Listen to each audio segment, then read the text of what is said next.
Hello नमस्कार मेरे प्यारे दोस्तों, स्वागत करता हूं आपका मेरे YouTube channel Rohit Kumar study for job में। दोस्तों, जैसा कि आप सभी जानते हैं कि हम प्रमुख मंदिर और उनके संस्थापक और वो मंदिर कहां स्थित है और उसका निर्माण किसने करवाया है, इन सभी बातों पर एकदम विस्तार से चर्चा कर रहे हैं। और उसी सीरीज़ की ये दूसरी वीडियो है। पहली वीडियो में हमने कुछ मंदिर देखे जो कि बहुत महत्वपूर्ण थे। ऐसे ही आज की इस वीडियो में, दूसरी वीडियो में जो हम मंदिर देखने वाले हैं वो भी बहुत इंपॉर्टेंट है मेरे प्यारे दोस्त। और सभी के सभी जो मंदिरों से क्वेश्चन है वो प्रीवियस ईयर क्वेश्चंस पेपर जो होते हैं उनमें आए हुए हैं। ठीक है, तो बेहद इंपॉर्टेंट है ये मंदिरों की जी के सभी एग्जामों के लिए। तो चलिए शुरू करते हैं।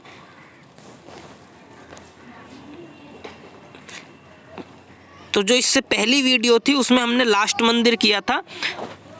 लास्ट जो मंदिर हमने किया था उसमें हमने मेढोरा का सूर्य मंदिर पढ़ लिया था। ठीक है, इसके बाद जो हमारा मंदिर आता है बेहद इम्पोर्टेंट है और इसको आप रट लेना मेरे प्यारे दोस्त, बहुत ध्यान से समझना। जो जो मैं पॉइंट बताऊं, स्टार लगाऊं ना, उन्हें याद रख लेना, क्योंकि ये जो मंदिर है ये बेहद इम्पोर्टेंट है, स्टार लगा लेना। ठीक है, तो बृहदेश्वर मंदिर, इसी बृहदेश्वर मंदिर को राजराजेश्वरम मंदिर भी कहते हैं। ठीक है, अब क्वेश्चन पूछा जाता है कि भाई बृहदेश्वर मंदिर कहाँ स्थित है, तो आपको याद रखना है तमिलनाडु के तंजावुर या फिर तंजौर में स्थित है बृहदेश्वर मंदिर। ठीक है, इसका निर्माण कराया गया था कब? लगभग 1000 साल पहले। ये जो लाइन है ना, ये भी पेपर में पूछी जा चुकी है कि इस मंदिर का निर्माण लगभग कितनी साल पहले कराया, इस तरीके से क्वेश्चन आया। तो लगभग 1000 साल पहले कराया था। 1010 ईस्वी में द्रविड़ शैली में इसका निर्माण हुआ। कौन सी शैली में? द्रविड़ शैली में 1010 ईस्वी में लगभग इसका निर्माण हुआ। और निर्माता कौन है? तो निर्माता है चोल शासक। कौन से वंश के शासक हैं? चोल वंश के शासक। और उनमें भी राजा का नाम है राजा राज चोल प्रथम। ठीक है, चोल वंश के शासक हैं और क्या नाम है राजा का? राजा राज चोल प्रथम। ये बेहद इंपॉर्टेंट लाइन है। ये जो है ना, राजा राज चोल प्रथम जो है ये इसके निर्माण करता है।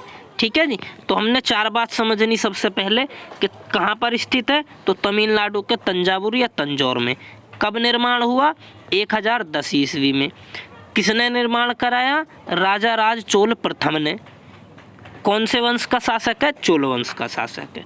ठीक है जी, इतनी बात तो बेहद इंपॉर्टेंट है। अब चलिए थोड़ी सी कम इंपॉर्टेंट बातों पे भी ध्यान रखते हैं। तो बृहदेश्वर मंदिर पूछा जाएगा भैया किस देवता को समर्पित है? आंसर हो जाएगा कभी शिव देवता को या भगवान शिव को समर्पित है ये मंदिर। आगे बढ़ते हैं। जिसमें उनकी नृत्य करती हुई मुद्रा में मूर्ति स्थित है जिसको नटराज कहा जाता है, यानी नटराज की मूर्ति है इसके अंदर। ठीक है जी, भगवान शिव की नृत्य करते हुई मूर्ति, और उसी नृत्य करती मूर्ति को नटराज कहा जाता है। ठीक, बृहदेश्वर मंदिर यूनेस्को के विश्व धरोहर स्थल की सूची में शामिल है। आगे बढ़ते हैं जी। इसे पेरुवुट्टेयार कोविल भी कहते हैं। पेरुवुट्टेयार कोविल इसी मंदिर को कहते हैं। यह मंदिर पूरी तरह से ग्रेनाइट से निर्मित है। ग्रेनाइट पत्थर जो होता है उसी से ये पूरा मंदिर निर्मित है। चलिए आगे बढ़ते हैं। अगला मंदिर है आपका लिंगराज मंदिर। लिंगराज मंदिर, तो लिंगराज मंदिर जो है सबसे पहले तो ये किसको समर्पित है? तो भगवान शिव को समर्पित है लिंगराज मंदिर।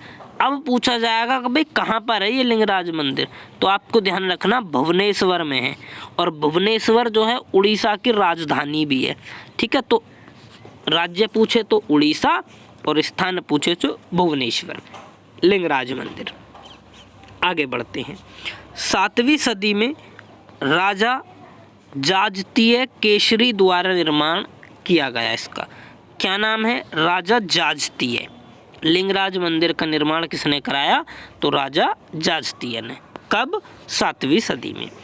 यह मंदिर कलिंग शैली वास्तुकला में बनाया गया है।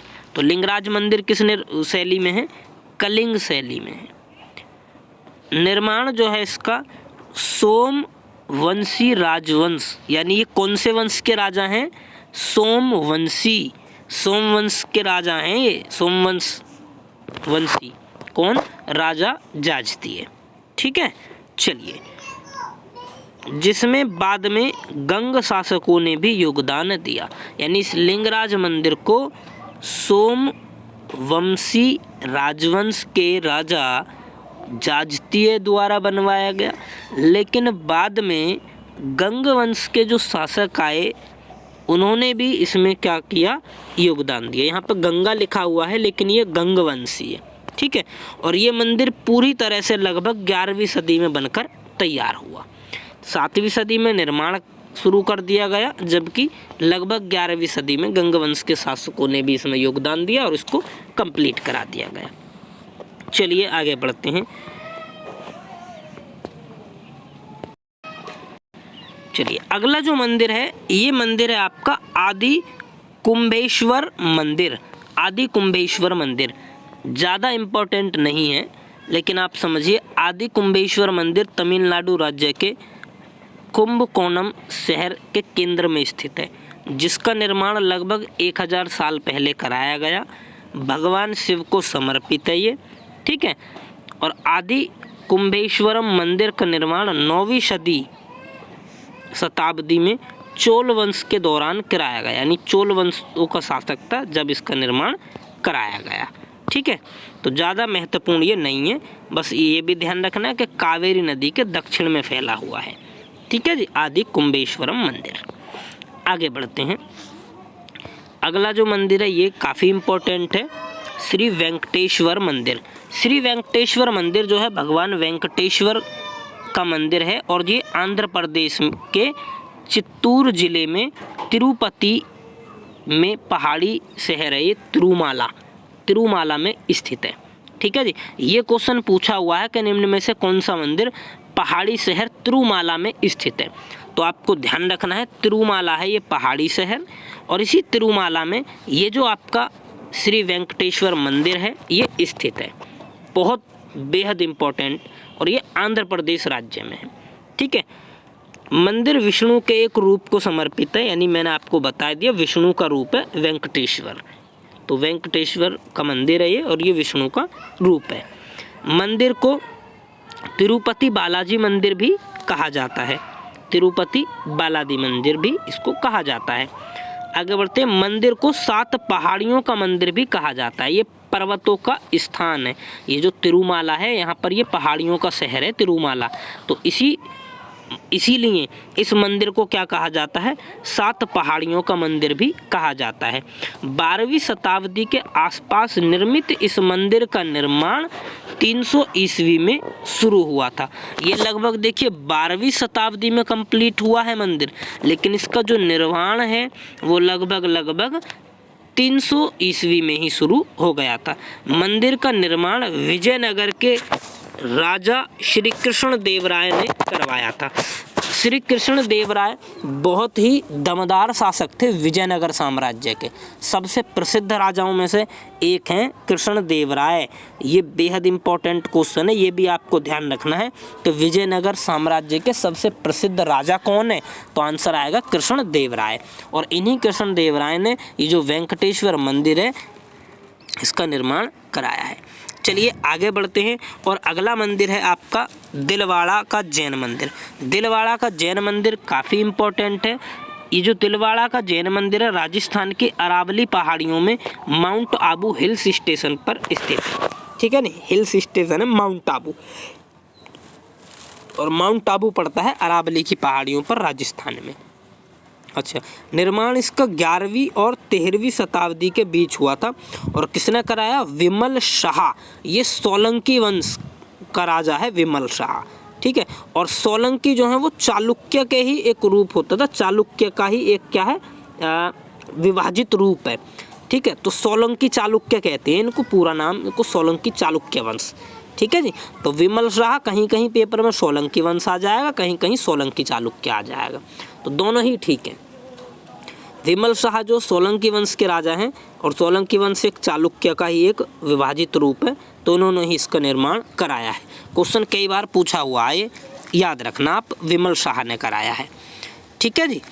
चलिए अगला जो मंदिर है वो मंदिर आपका कौन सा हो जाएगा, वो मंदिर है हलाशुरु सोमेश्वर मंदिर, या इसी को बोलते हैं होयसाल सोमेश्वर मंदिर। रेलवे में ये पेपर हमें आया हुआ है कई बार, और रेलवे में जो इसका नाम लिया गया है वो होयसाल लिया गया, होयसाल। ठीक है, तो होय सोमेश्वर कह दो इसको, या फिर हलाशुरु सोमेश्वर मंदिर या होयसाल। पेपर में जो आया हुआ है मैं आपको फिर से बता देता हूँ, होयसाल आया हुआ पेपर में, होयसाल। ठीक है, तो आप इस होयसाल नाम को भी याद रख लेना मेरे प्यारे दोस्त। तो ये जो मंदिर है ये कहाँ पर है, होयसाल सोमेश्वर मंदिर कर्नाटक के बेंगलुरु में स्थित है, और बेंगलुरु में भी एक जगह पड़ती है हलाशुरु, वहीं पर ये स्थित है। ठीक है जी, या उलशुरु कह दो इसको। हलाशुरु सोमेश्वर मंदिर हिंदू देवता शिव को समर्पित है, ऐतिहासिक मंदिर है। होयसाल द्वारा, ये देखिए होयसाल आ गया ना ये, तो होयसाल द्वारा लगभग, होयसाल एक राजा का नाम है इसीलिए इसके नाम पे इस मंदिर को जाना जाता है होयसाल सोमेश्वर मंदिर। ठीक है, लगभग 12वीं और 13वीं शताब्दी में निर्मित इसको किया गया था। ठीक है, हलाशुरु मंदिर को इम्पोर्टेंट रेलवे में आया हुआ है। ठीक है, तो चलिए मेरे प्यारे दोस्त आज की वीडियो में इतना ही रहने देते हैं, वरना वीडियो लंबी हो जाएगी। इसके अलावा जो मंदिर बचे हुए हैं वो इसी वीडियो की श्रृंखला में पार्ट 3 में आपको देखने को मिलेंगे। पार्ट 1 की जो वीडियो है उसका लिंक आपको इसी वीडियो के डिस्क्रिप्शन में मिल भी जाएगा मेरे प्यारे दोस्त, तो आप पार्ट 1 को भी देख लीजिएगा, पार्ट 2 को भी देख लीजिएगा, और आने वाले समय में पार्ट 3 भी आएगा इसका, तो आप पार्ट 3 को भी देख लीजिएगा। सारे महत्वपूर्ण मंदिर हम, चाहे हमें पार्ट 5 बनाने पड़ जाएं, सारे महत्वपूर्ण मंदिर हम कवर कर लेंगे मेरे प्यारे दोस्त। धन्यवाद मेरे दोस्तों।